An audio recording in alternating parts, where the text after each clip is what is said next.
Yo, halo guys, jadi selamat datang lagi di channel gua Pimen. Dan pada video kali ini gue bakal ngebahas ini. Ya, jadi inti dari video kali ini adalah pembahasan tentang ini ya, can protein gitu. Bisa dibilang gue nyebutnya salah satu produk yang bisa memenuhi kebutuhan protein kalian guys. Nah, jadi gue bakal ngebahas secara lengkap mulai dari hal positif dari produk ini dan hal negatif dari produk ini, dan yang terakhir adalah apakah ini direkomendasikan atau tidak. Nah, ini gue buat ya video ini berdasarkan pengalaman gue pribadi, dan ya video ini sebenarnya dikhususkan untuk kalian para pelajar ya, yang bisa dibilang yang budgetnya itu minimum dan kalian pengen memenuhi kebutuhan protein kalian. Oke. Nah, tapi sebelumnya nih, gue bakal langsung aja to the point di awal video. Ini harganya sekitar 40 sampai 50 ribuan. Nah, di harga segitu kalian bisa dapat real food dada ayam 1 kilo. Ya, dada ayam fillet 1 kilo guys. Oke, sebelumnya sorry kalau misalkan ada suara motor yang cukup ramai karena gue rekaman di pagi hari. Dan oke, kita lanjut lagi. Kalian di harga 40 sampai 50 ribu itu bisa mendapat dada ayam 1 kilo ya. Dan bisa dibilang itu bisa kalian bagi untuk 10 hari kalau kalian makan 100 gram per hari. Ini untuk yang pelajar ya. Nah, tapi ya walaupun itu dibagi buat 10 hari di harga 50 ribu, kalau misalkan kalian bagi dada ayam itu 100 gram per hari, itu kalian bisa dapat sekitar 25 sampai 30 gram protein guys. Jadi menurut gua bisa dibilang itu lebih unggul ya. Ya dimanapun real food itu lebih unggul guys ya, apalagi proteinnya itu hewani kan. Nah, tapi kalau ini di harga 40 ribu sampai 50 ribu, kalian mendapatkan 20 serving, dan satu servingnya itu mengandung 21 gram protein. Jadi kalian bisa buat 20 hari kalau kalian bagi sehari itu cuma minum sekali gitu. Nah, jadi kalau misalkan di harga 40 ribu, satu servingnya itu seharga 2.000 rupiah guys, kayak gitu. Nah, tapi ini masuknya protein nabati ya. Dan gua ngingetin juga kepada kalian, ini itu bukan whey protein ya. Ini soybean roasted ya, kayak roasting dari kedelai gitu. Jadi ini protein nabati yang bahan dasarnya itu kedelai. Jadi bukan whey protein ya. Gue ingetin sekali lagi kepada kalian, ini bukan whey protein, beda ya. Dan bisa dibilang worth it atau enggaknya bakal gue bahas di video kali ini berdasarkan pengalaman gue pribadi, karena gue salah satu orang yang nge-gym, dan budget gue juga pelajar ya. Gue nge-gym dari umur 16 tahun, cuman 16 tahun di 17 tahun itu kurang konsisten. Ya wajar, namanya masih mencari kenyamanan ya, kayak masih bimbang lah gitu. Dan alhamdulillah di 18 tahun udah konsisten gitu. Semoga seterusnya bisa terus konsisten, oke? Dan ya, kita lanjut aja menuju ke videonya. Yang pertama gue bakal sebutin hal-hal negatif dulu ya, baru gue ke hal-hal positif. Apa hal positif dulu ya? Hal positif dulu lah, negatifnya nanti dulu ya. Jadi hal positif dari produk ini adalah harganya terjangkau ya, di harga 40 ribu, dan kalau kalian pakai voucher ya, itu bisa mencapai angka 20 ribuan atau 30 ribuan, dan itu worth it banget untuk harga segitu gitu. Kalau emang kalian lagi beruntung dapat voucher gitu. Tapi normalnya 40 ribuan sampai 50 ribuan ya. Kalau nggak salah di 50 ribuan juga ada yang udah ada perasa vanilla atau coklatnya. Dan buat produk ini ya, bisa dibilang di harga segitu menurut gue worth it lah, dapat 20 serving, dan satu servingnya di harga 2000 ya. Daripada kalian beli minuman-minuman manis ale-ale, mending ini guys. Itu positifnya, hal positif dari produk ini ya menurut gue. Nah, terus bisa dibilang hal positif selanjutnya ya adalah produk ini bisa kalian gunakan untuk melengkapi kebutuhan protein kalian jika kurang di angka 20 gram ya. 20 gram itu cukup besar. Dan balik lagi, ini protein nabati, beda dengan hewani seperti telur. Telur itu berarti kan 20 gram protein setara 4 telur, 3 sampai 4 telur kan. Dan menurut gua ya nggak bisa dibandingin lah, nabati dan hewani itu cukup penyerapannya beda. Cuman ya bisa dibilang tergantung nabatinya itu apa gitu ya. Ada yang emang berdampak baik untuk beberapa hal, dan juga ada yang ya udah cuman sekedar memenuhi kebutuhan protein kalian, cuman ada beberapa efek sampingnya lagi gitu ya, kayak gitu.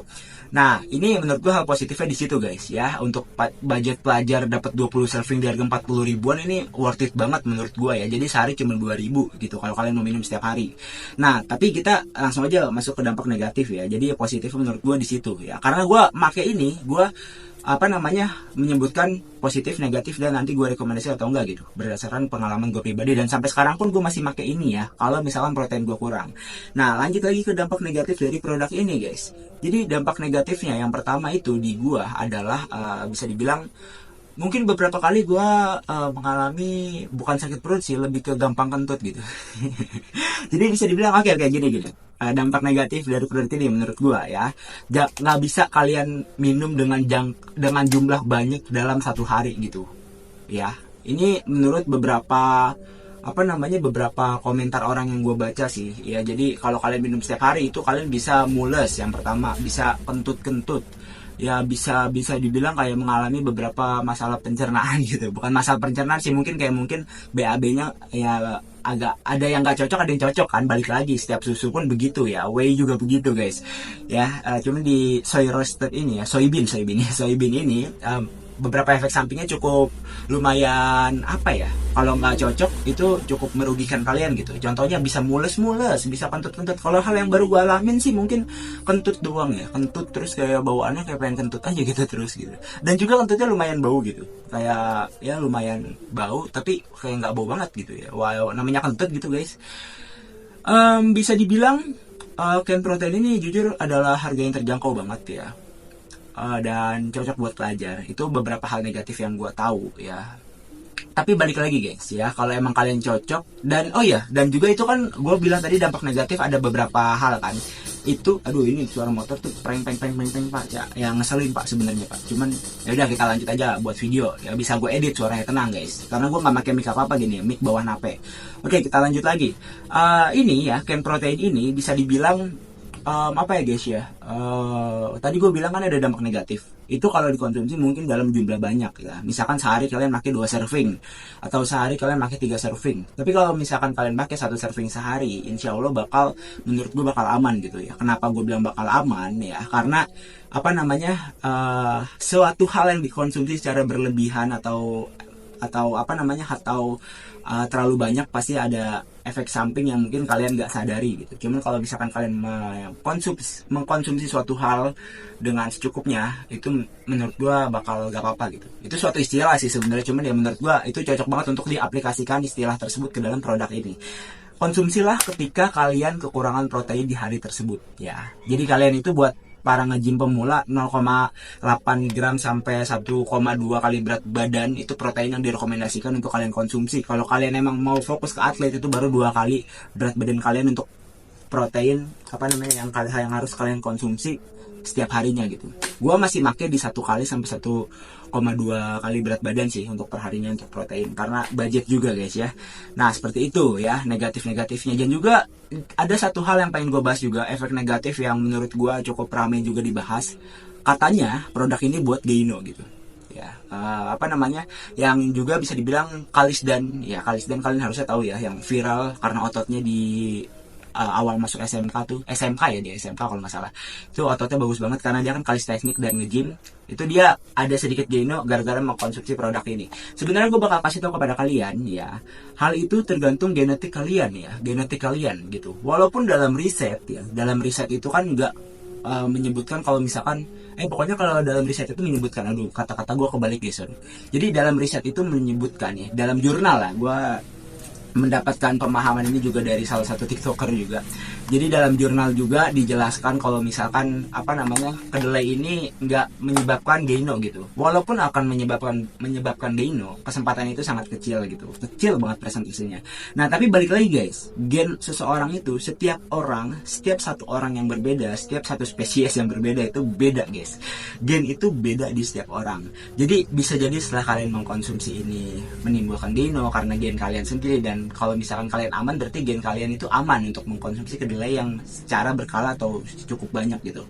Dan bisa dibilang guys ya, semua itu tergantung pada gen kalian. Itulah pentingnya kenapa kalian kadang harus eksperimen mencoba sebuah produk, dan kalau emang cocok itu cocok. Misalkan kalian cocok dengan harga yang terjangkau atau murah, wah itu beruntung banget kalian guys. Itu benar-benar gen kalian itu mensupport gitu ya, tubuh kalian itu bukan mensupport sih, kayak lebih ke gen kalian mensupport apa yang kalian konsumsi lah gitu.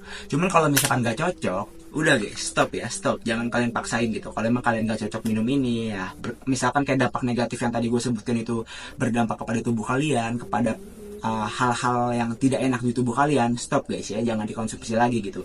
Karena kasihan juga tubuh kalian yang mencernanya gitu kan, kasihan juga pencernaan kalian lah gitu. Cuman kalau emang kalian cocok, oke, lanjut aja gitu. Kalau emang tiba-tiba kalian cocok 3 serving sehari ya, ini kan bisa direkomendasikan upahnya 3 serving, ada nggak sih tulisannya? Gue kayak pernah lihat deh. Bentar. Oh ya, 2 sampai 3 kali dalam sehari. Di sini kan ada tulisannya. Kalau kalian cocok, gas aja guys ya, gas aja, udah gak usah takut buat mengalami hal-hal negatif yang tadi gue sebutkan. Cuman kalau emang mengalami, mungkin kalian nggak harus stop sih, kayak lebih ke kalian kurangi takarannya mungkin biar lebih aman gitu. Oke, yang terakhir, apakah ini direkomendasikan atau tidak? Oke, suara motor itu sungguh sangat-sangat rusuh guys ya, jujur. Apakah ini direkomendasikan atau tidak? Ya, menurut pendapat gue pribadi ya, mungkin nanti bakal, kalau emang video ini rame, bakal banyak banget pakar-pakar nge-gym atau kayak orang-orang yang lebih berpengalaman dari gua ya. Gua baru 18 tahun guys, soalnya guys gua mencoba mengeluarkan opini gua tentang produk yang gua pakai gitu. Gua nggak mempromosikan, cuma ini mendapat opini gua pribadi. Menurut gua ini cukup apa ya, cukup baik ya. Jadi angka rekomendasi itu kan sangat baik sekali ya, tapi ini bisa dibilang di tengah-tengah gitu. Menurut gua ini tuh bakal berguna banget ya. Masalah direkomendasikannya menurut gue di tengah-tengah ya, antara rekomendasi dan tidak rekomendasi di tengah-tengah. Jadi gue menaruh produk ini di tengah-tengah. Dan menurut gue pribadi buat ini itu, kenapa gue taruh di tengah-tengah, karena nggak semua orang cocok menggunakan ini gitu, paham nggak? Nggak semua orang cocok dengan produk ini. Banyak yang menimbulkan efek samping tertentu, banyak yang mengalami hal positif tertentu dari produk ini. Jadi buat pelajar ya, mungkin kalian bisa mencoba produk ini, tapi tetap utamain real food. Gua saranin real food ya, karena dengan real food itu kalau kalian bagi di 1 kilo dada ayam filet per harinya itu 100 gram, itu sama aja kalian cuma mengeluarkan duit 5.000 rupiah gitu. Karena di tempat gua pun sekilo itu 47.000 dada filet, udah bersih filet gitu, tinggal gua cuci, dan itu gua selalu genepin aja bang buat 50.000 aja udah gitu kayak sekalian. Jadi menurut gua worth it gak worth it ada di tangan kalian ya.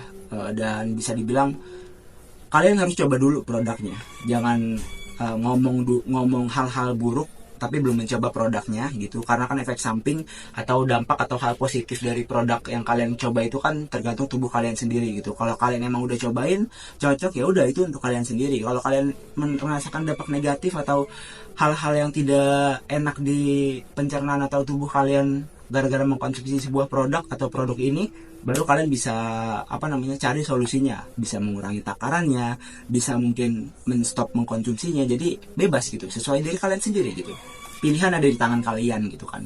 Tapi gue sampai sekarang masih pakai ini untuk memenuhi protein harian gue, karena gue prefer ke real food banget gitu loh. Kalau emang gue ada rezeki lebih, pasti gue ke whey, dan ini tetap bakal gue pakai sih karena terjangkau juga, tapi nggak setiap hari juga guys. Kalau emang kurang bakal gue pakai ini gitu. Kalau emang kurang ya, lumayan 20 gram protein.